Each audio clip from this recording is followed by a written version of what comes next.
कबड्डीला ते कबड्डीचा खेळ खेळणाऱ्याला मधात एक रिघेपाशी उभा राहते ते कापते नाही ते त्याची बाबाजी आपल्या जीवनामध्ये सेंटरमध्ये आहे प्रपंच इकडे आहे आणि परमार्थ तिकडे आहे जीवनाचं एक 40 का 50 की 100 सालाचं एक आयुष्य आहे ते मधात एक आपले एक रीग एक गुरु तिथं उभा आहे आपला गुरुजी फुलाजी बाबा हे कॅप्टन आहे आपल्याला जसे सातच कसे म्हणले तसं सप्तधातूचा हा शरीर आहे पाठीमागून एक आपला दिवस निघाला दिवसांदिवस चाललेला आहे आणि मधात एक रीग आहे परपंच इकडे आहे आणि परमार्थ तिकडे आहे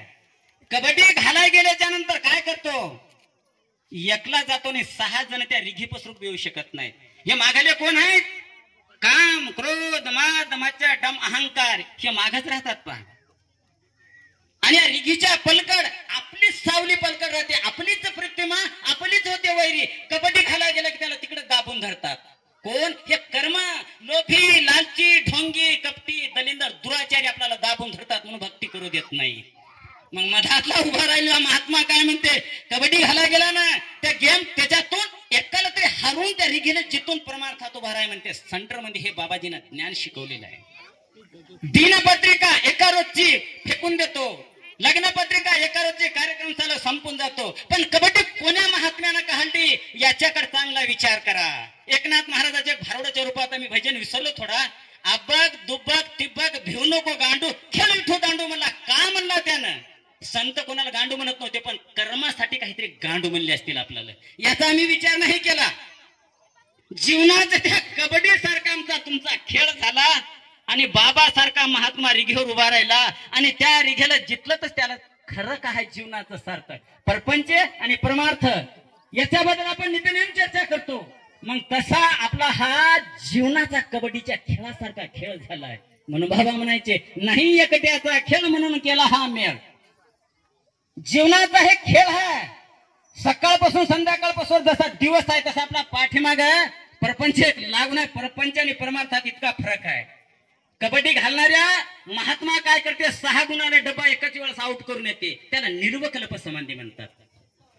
आज अनुभवी माणसं एका एका गुणाला मारून यायला लागले आणि त्या गीतेला जितायला लागले एक एक अनुभव घ्यायले अवगुणाला मारून यायले जर अवगुणाकडे ढिलं सोडलं तर त्याला तिकडे दाबून मारायले कोणाला दारू पिणाराला चहाडी करणाराला चुगल्या करणाराला दुसऱ्याची लोली लावून देणाराला ते माणसं त्याच्यात आहेत ते संताच्या लायक नाहीत आणि संताचा श्राप लागल्याशिवाय त्या माणसाला चुकणार नाही हे बाबाजी नित्यने म्हणायचे पर पिढा हा पाप पर उपकार हा धर्म मानव धर्म जागायचा हे आहे आगल्यावाल्याने जर निंदा करत राहिली तर ती निंदेतच जाणार संताकडे कोहे ओळखू शकत नाही आत्मा हाच ईश्वर आहे मग याच्या बाहेर कुठं आहे आज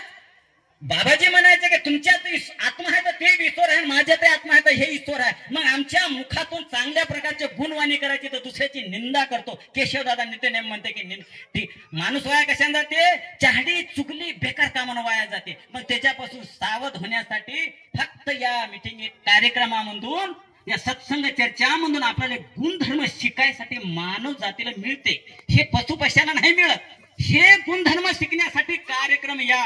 आणि बाबाजीनं त्या काळात एकही माळकरी नव्हता पुरे अवगुणानं गांगलेले होते सर्वाला असं जवळ बसून कृतार्थ करून बाबाजीने एवढ्याला मार्गदर्शन केलं कम से कम आपण आपल्या तरी इंद्रियाला काबू ठेवून आपण तरी जागेवर पहिलं शिकायला पाहिजे दुसऱ्याकडे बोट दाखवू नका स्वतःच्या कर्माला पहा टाइम पडला तर आपली जीभ आपल्याला काबूमध्ये राहत नाही फाडकर काहीतरी बोलून देते तर देव काय करणार आहे त्याला